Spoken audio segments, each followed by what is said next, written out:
Welcome back to the Lanterne Rouge Cycling Podcast for Stage 9 of the Tour de France from Maremont to Ussel. We had the stage shortened 30 kilometers due to the extreme heat temperatures. Science says that it's safe to ride 4 hours or 3.5 hours in extreme heat, but the last 30 minutes to make it 4 hours, that is really a bridge too far. So we have it shortened by 30 kilometers, of course, and it changed the stage a little bit because the intermediate sprint is now after 14 kilometers. Before it was after 45. So that makes it more possible for a trek to control. It's at the top of a 2.6k 5% hill. And yeah, so I think that actually did change quite a bit. We then have rolling hills for the whole of the stage. It's 3,000 meters of elevation gain still. It's a slightly uphill finish, and then it levels off the last 200 meters.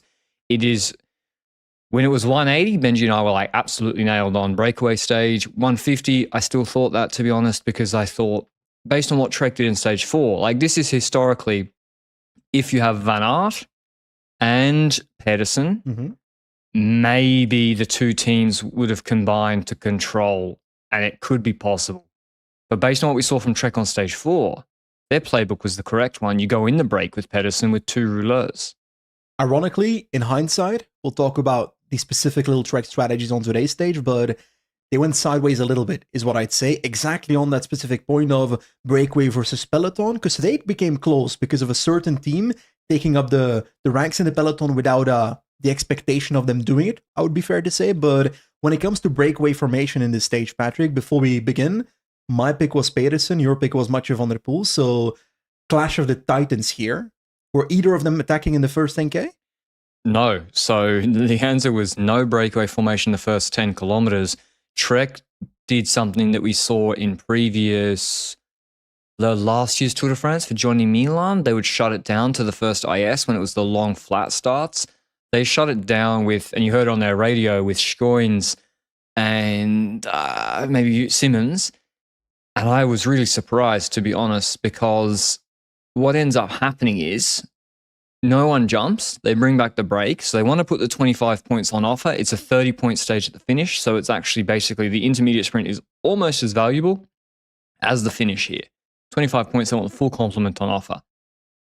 But what's important here is the difference between Pedersen and his green jersey competitors, not the total amount. You want to have the biggest difference between him. Fortunately for them, it's at the top of the hill. But what ends up happening is, it's a very strange sprint. They kill their whole team. They do a full gas lead out. They don't drop Philipsen and Binney. Philipsen and Binney are still fucked. They can't sprint. But everybody else who wants to get in the break after this is like, you do it. You just go. And so there was no one in between them. Yeah. So all Pedersen takes, I think, is like a 2 or 5 point delta. It's a little bit more. It's like 25 for Pedersen. 16. It is 20 and 16 for Binyam and Philipsen. So 9 towards Philipsen is decent. That's decent. To Binyam, it's only 5, but I guess it's better than being second. First is better than second. Spoilers. Yeah, but I was thinking then they're cooked Trek after this. So Pedersen's now cooked, right? Yeah. So I think the Pedersen we saw when break formation kicked off after this that's not his normal level. He was recovering after that sprint. And yeah, I was expecting them to try and get in a break of 10.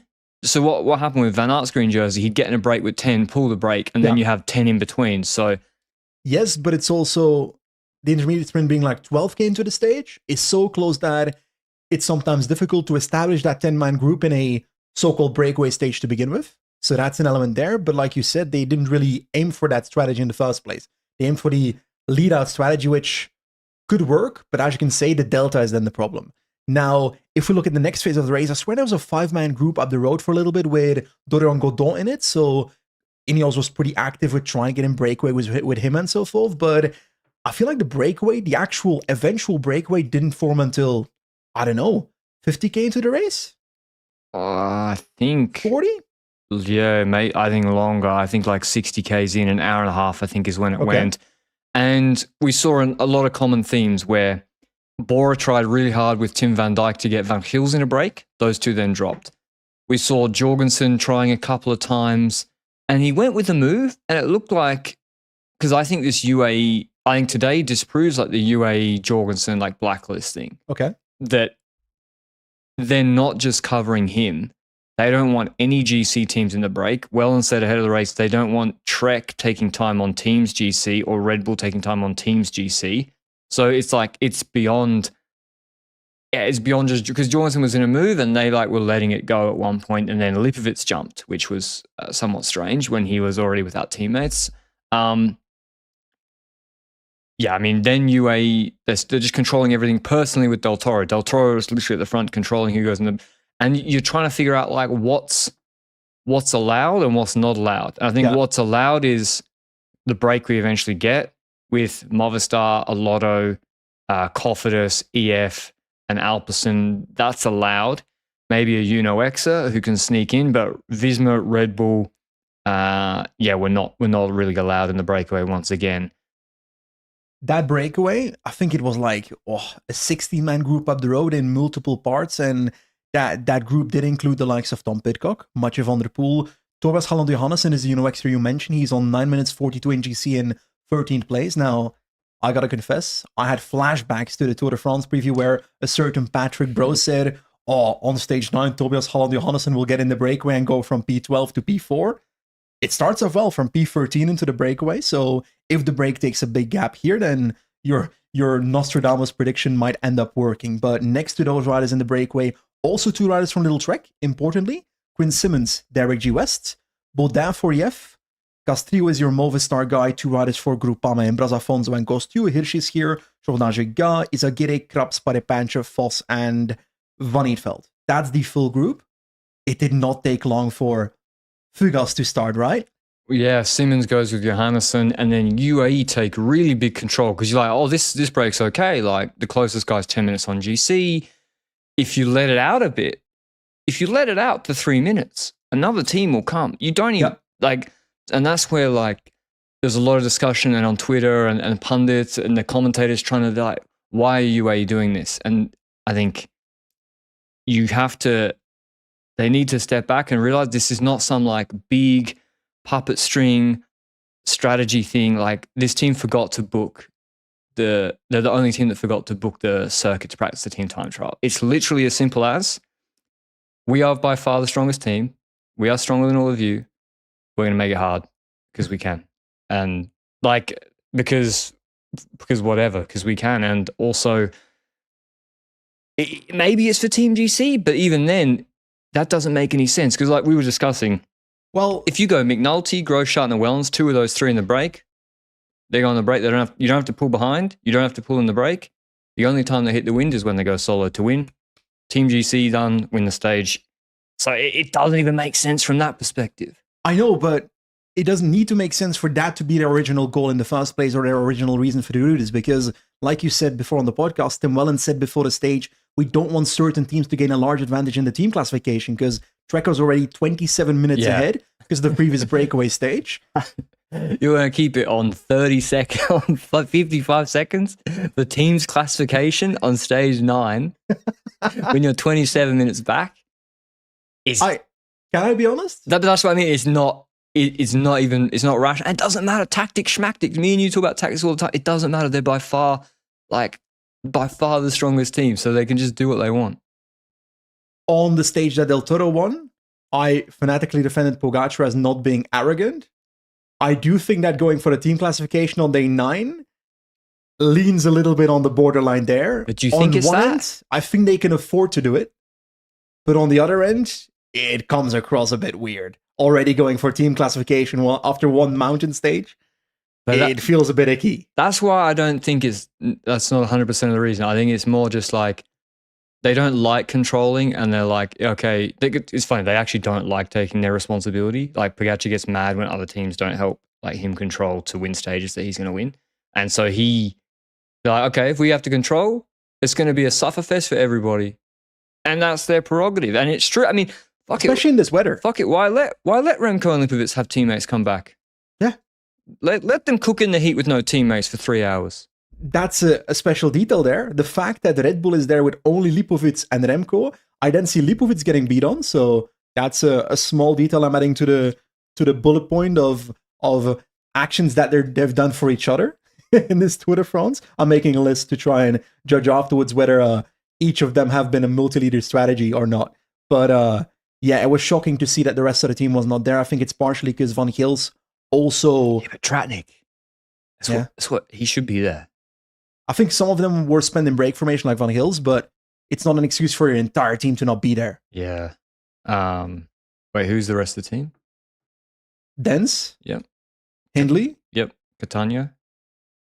Tratnik. Van Gils. We're missing one.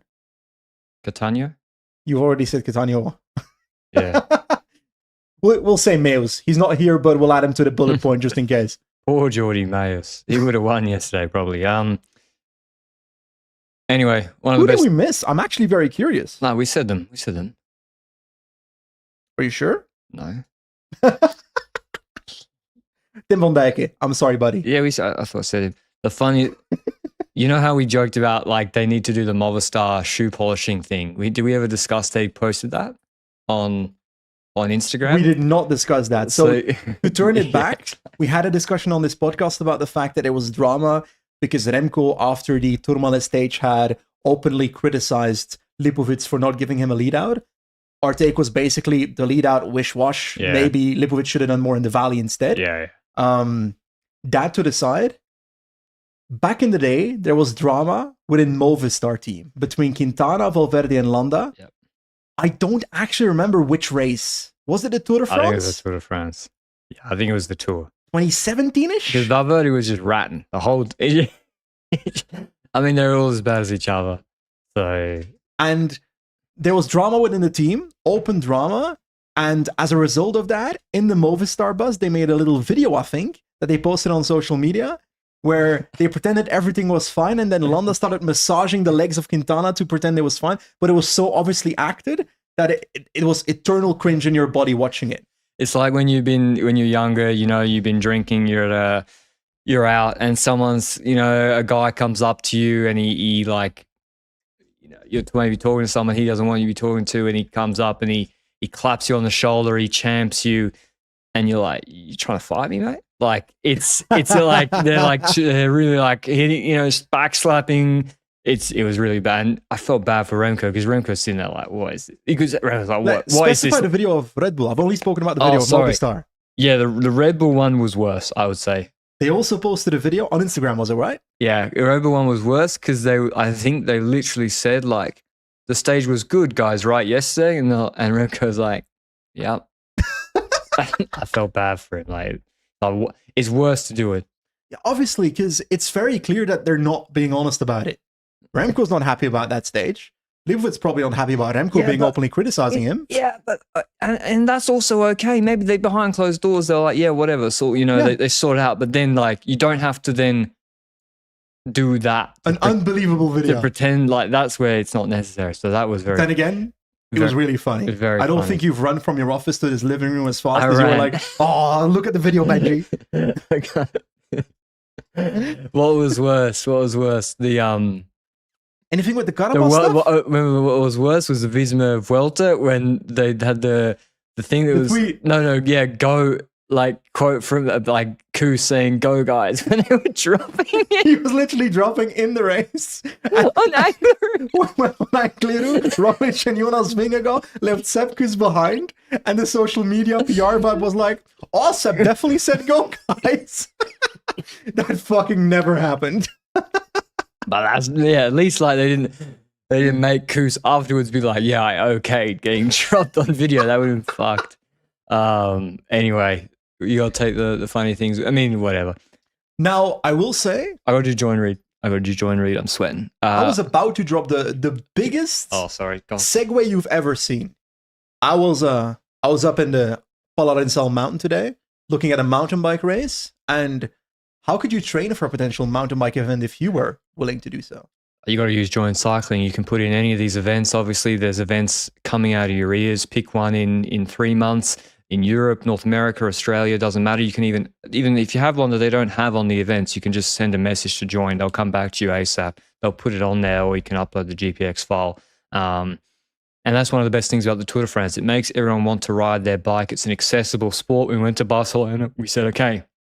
I was like, Yeah, this is significantly less comfortable than the Royal Enclosure at Royal Ascot with my boy Guy, but it is more accessible in that everyone was lining the streets getting to see the riders ride, and you can go and pick up a bike, and you can go and do the Montjuic circuit yourself the next day. Royal Ascot is the most posh thing you've ever said in your entire life, Patrick. That's some shit you would see in like The Crown. No, you can go. Anyone can go. Yeah. You you had your little top hat on. It was a great day. It was a great day. I was on some winners. Anyway, I've now lost my train of thought. Join cycling. I'm now thinking about horse racing and Call to action. Exactly. You go to Royal Ascot. What are you going to do? What are you going to do? I watch the Gold Cup, right? Yeah. What am I going to do? Get a horse? Yes, you have one. Okay, but for me to ride. Okay. And I'm gonna ride 2 mile race, 2.5 mile race around Royal On a horse? On a horse, you can't do it. Cycling, you can. You can watch the Tourmalet stage. You can see the KOM of Pogacar, and you can go and do it yourself. And that's why Join has built the Tour de Join. Instead of just watching the tour, you can ride alongside it with 4 structured workouts every week, inspired by the actual stages. Sprint stages become explosive interval sessions. You got mountain stages, they're climbing workouts. You got time trials, there'll be threshold efforts.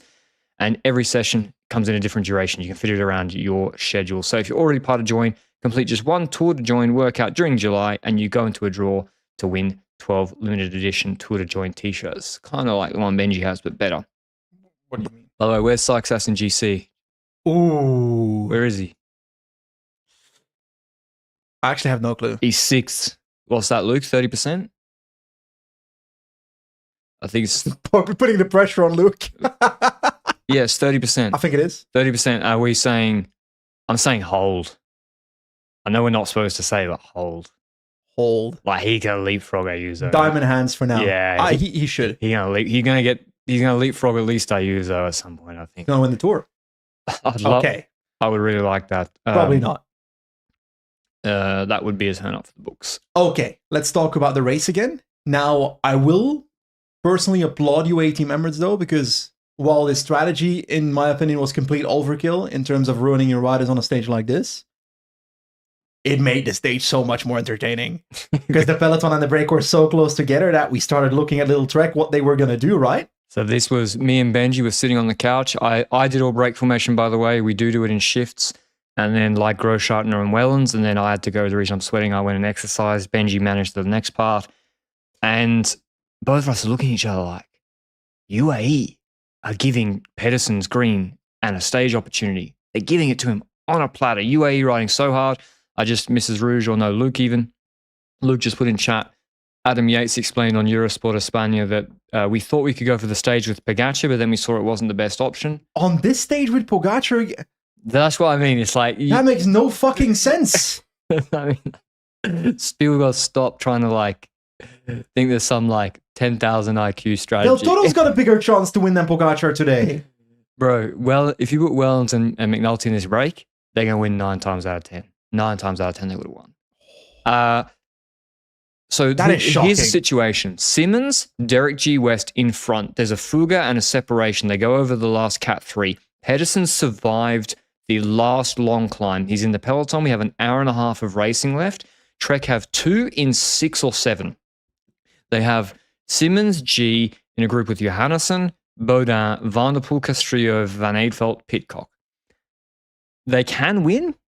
There's a major problem with how Trek can win because they're the only team with 2 riders. They need to win by Fuga de la Fuga to use their numbers because they can't go to the line with Pidcock or Van der Poel. There's also an 800-meter 7% Cat 4 with 30 Ks to go or 20 Ks to go, where you would think a Pidcock and a Van der Poel might use that as a launching point. I have no idea why Trek didn't sit on the front group.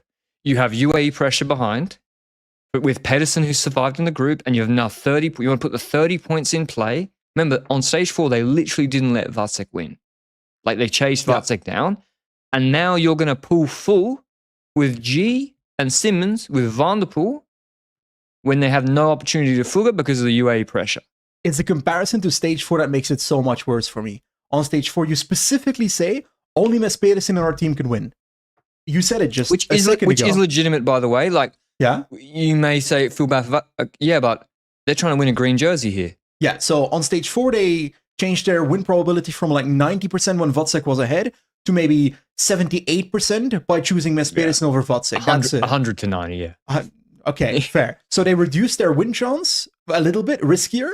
But on the other hand, it's understandable because they're going for that green jersey. So that's a take there. They still won, so their play worked. So on that specific stage, you specifically want Pedersen to win.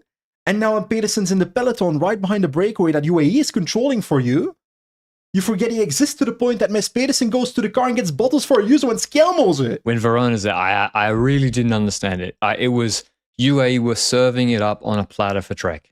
And I'm not saying he wins. But he comes second, you take more points. I mean, if this is a big goal alongside a Yuzo GC, then I don't understand the departure from it. Also because, let's say UAE don't catch the break. Then Simmons and G West have a bigger chance to win if they've been sitting on. Yeah. So it doesn't make sense that they were pulling, and then they get dropped. They get dropped on the last kicker. Yep. And Van der Poel, Pidcock, Baudin, and Johannesson go solo. Pidcock had a mech, comes back, and then Trek are like, oh shit, we got to chase. In the meantime, by the way, that the UAE thing, the Yates thing still doesn't make sense. Because they were holding it. They were just holding it at 45, 55 seconds. They probably could have closed it. That's what, yeah.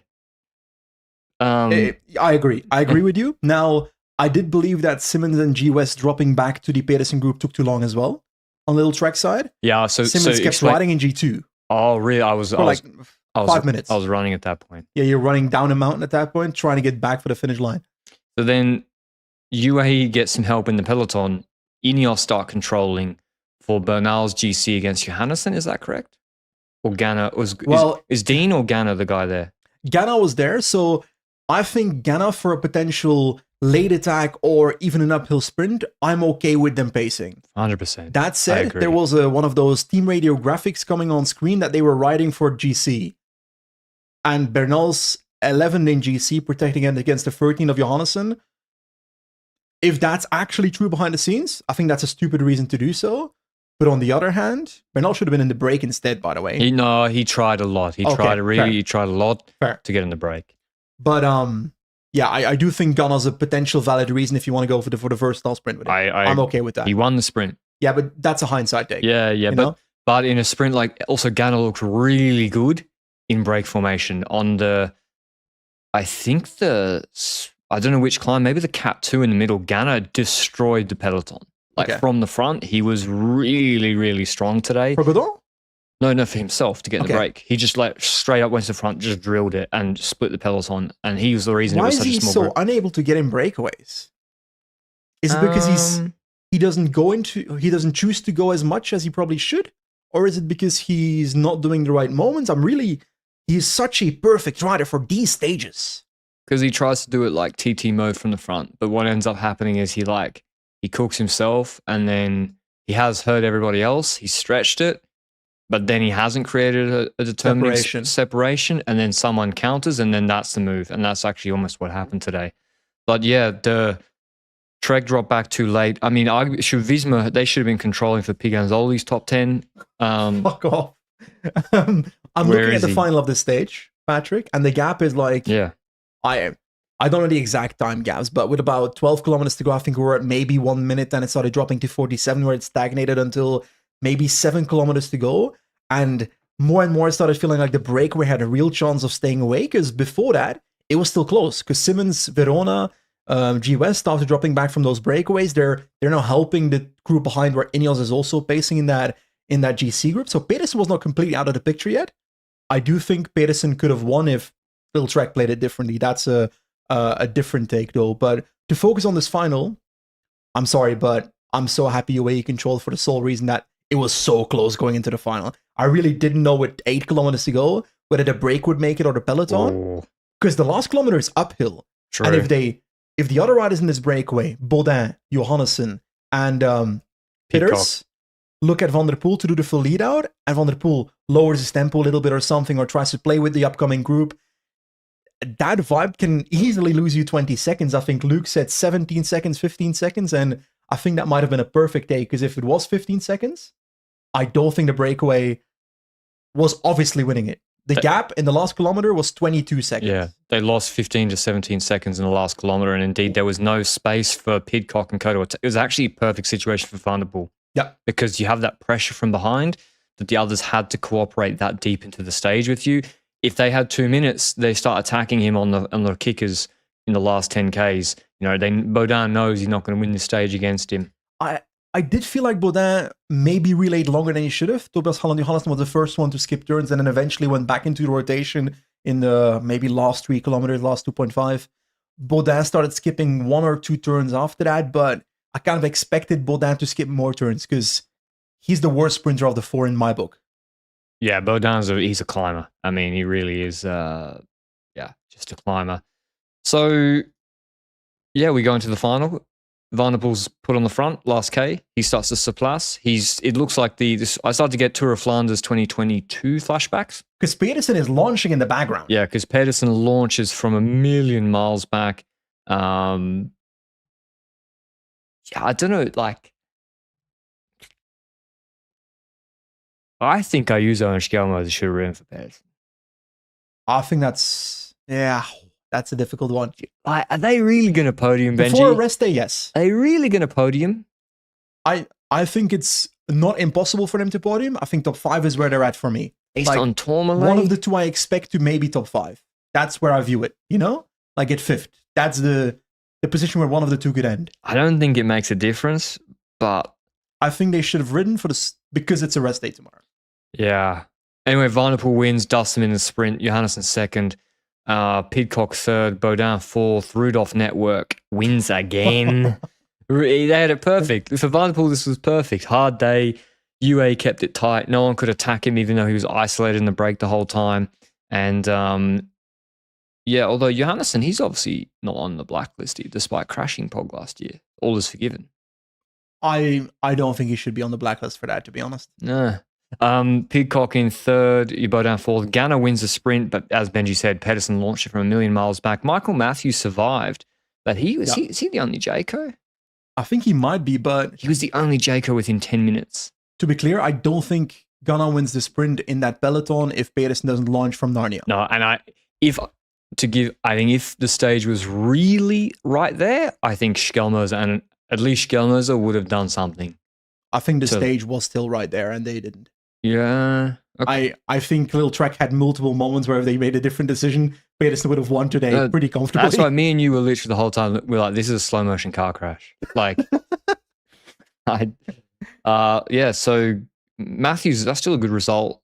3rd in that sprint. Nicolas Brouillard, by the way, on Total Energy, they come 8th and 9th. Sean Quinn 10th. Really? Nicolas Brouillard was on Saint-Michel last year. He's on a 1-year contract at Total Energy. He's like an all-rounder, sort of a veteran of the French Cup circuit. 5th in Turkey. Yeah, just a good rider, just a solid old rider. Solid old rider. 3rd on the mountaintop finish behind who? Who? In Turkey? Oh, yeah, Seb Bowie. Where is he, by the way? Waiting. Waiting for Alpe d'Huez is what you're saying. Yeah, but what break should he have been in? He should have been with Pogacar over the Tourmalet, Patrick. Okay, apart from following Pogacar on the Tourmalet, yeah. What break stage would have been good for a climber so far? Okay. In terms of GC going to the rest day, Pogacar maintains a 2-minute 42 lead ahead of Vingegaard. Del Toro 3:27, 3 seconds ahead of Remco. Ayuso 3:34, Sykes 3:55, Lipovitz 4 minutes, Lenny Martinez 4:21, Schelmoser 4:57. Vacek drops out of the top 10, so everyone moves up a spot below him. Bernal 9 minutes 12, he's 18 seconds ahead of Johannesson, he will backdoor top 10 from the break. I can tell you that right now. I'm devastated by the fact that Mathieu van der Poel won because you scored some points finally. Yeah, Van der Poel, exactly. Thanks very much. Maybe I'm in the Rudolph network. Now. To be honest, I thought to myself yesterday, Benji, we're going to be winning so much. You're going to be sick and tired of winning. You're going to come to me and go, please, Benji, it's too much winning. And I couldn't take it anymore. So I said, okay, I'll let him pick Mathieu van der Poel for once. One of our most exciting battles at the moment is the Green Jersey competition. Pedersen is 268 points right now going to the first rest day. That is a huge haul, but we have had pointsflation. That is, quick maths, 45 points ahead of Binny. So Pedersen did extend his green jersey gap today, but I think it could have been a bit more. Merlier drops down. He's on 213. He got dropped at the IS. So he's... Biniam's looking so good for green. I agree. Binny right now is...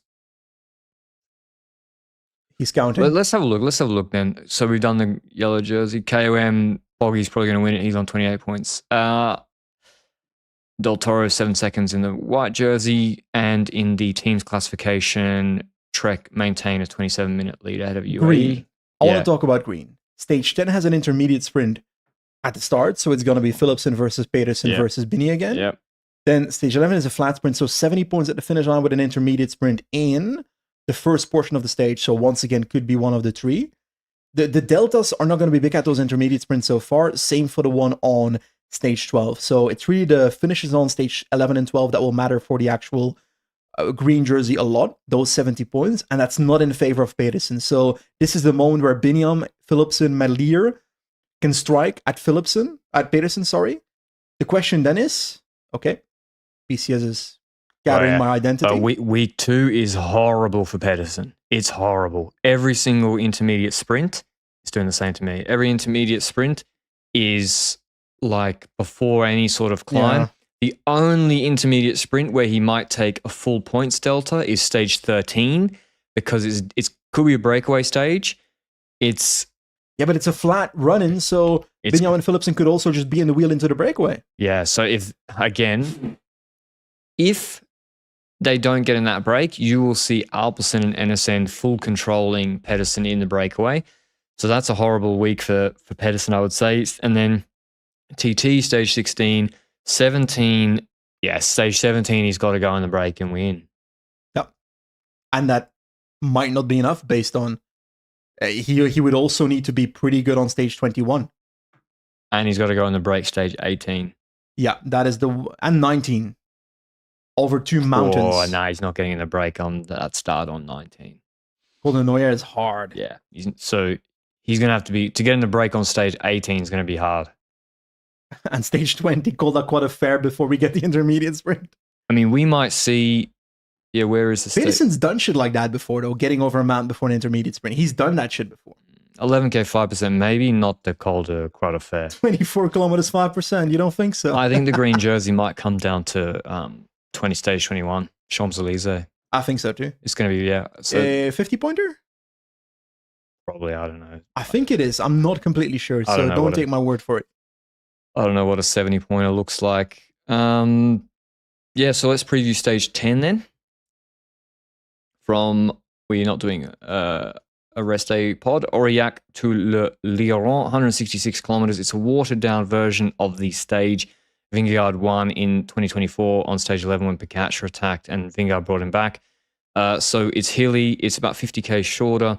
We have the Puy-Marie, but it's the easy side, 2.2Ks, 9% on top, descent, and then the Col du Pertus, 4.5Ks, 8.3%. That's the climb where Vingegaard brought him back, another descent, then 3Ks, 5.5%.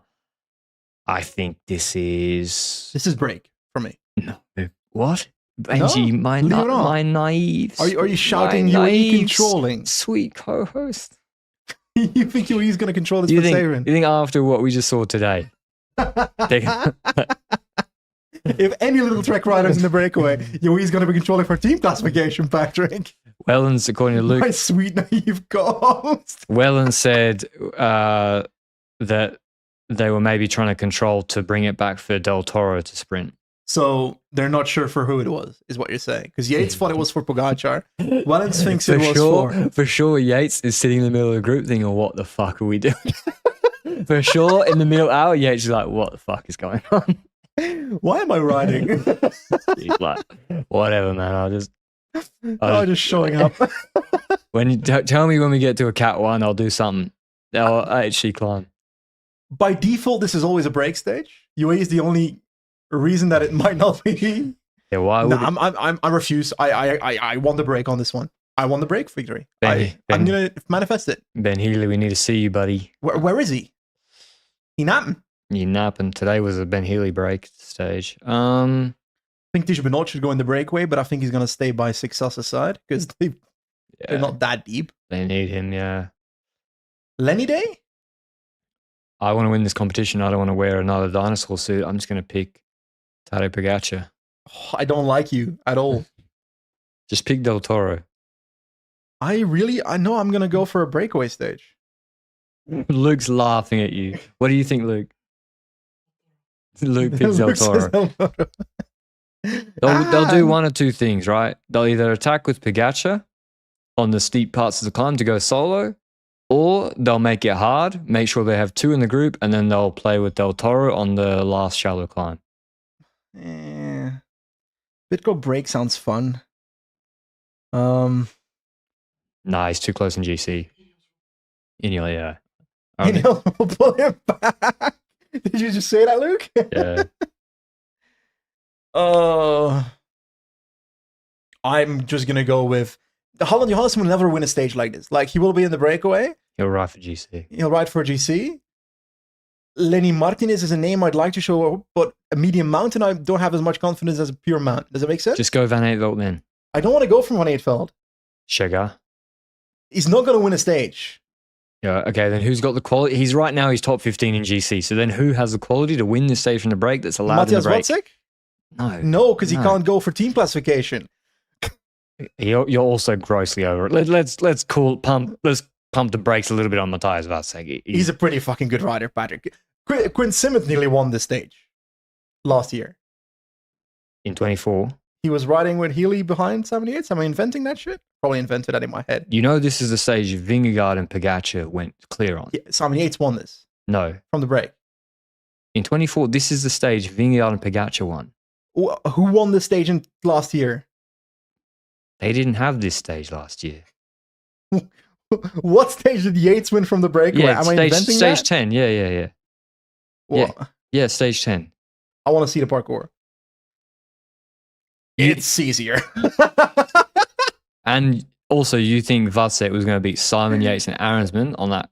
Oh, shush. We're not having you. He lost 16 minutes today. Lenny Martinez. That's a great shout. Yeah. He's going to be... There's so many K1 points there, by the way.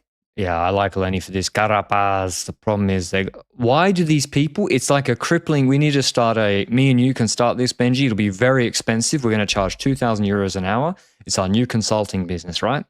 And it's for breakaway riders with a crippling addiction to staying on the fringe of GC, thus destroying their potential Palmares. And yeah. But like Van Wilder, bro. Check out Van Aertveld, Piganzoli. Why? Right. These guys are like 16 and 17. They can go in the breakaway. Johannes went in the break today. You're not. No, you're wrong. Because look at the time gap. You're assuming that it is a tiny time gap from 10th to 17th. Ineos will ride them. Ineos rode today, but they didn't catch Tobias Holland Johannesson. Yeah, but it doesn't help, does it? We're going to start that service. Okay, thanks for listening. Carapaz, we haven't even spoken about him. He's lost enough time. He's on 15 minutes. Carapaz, he was trying to get in the break today. Carapaz, you should pick Carapaz. If you think break's winning, he will win from the break.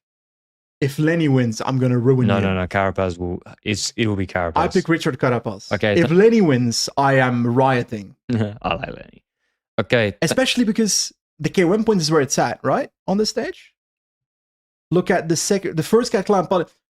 The Col de Pertis is also a first cat climb. It's a 4K climb. Carapaz and Lenny Martinez will be fighting fist to fist on this stage. We need Ina Rubio. Look for Ina Rubio at the KOM points. That's all I'll say. Okay, thanks for listening as always. We have the rest day tomorrow, then stage 10. It should be very exciting. And I think we'll have GC action. Breakaway will be in the fight. And we'll see you then. Until then, ciao, ciao.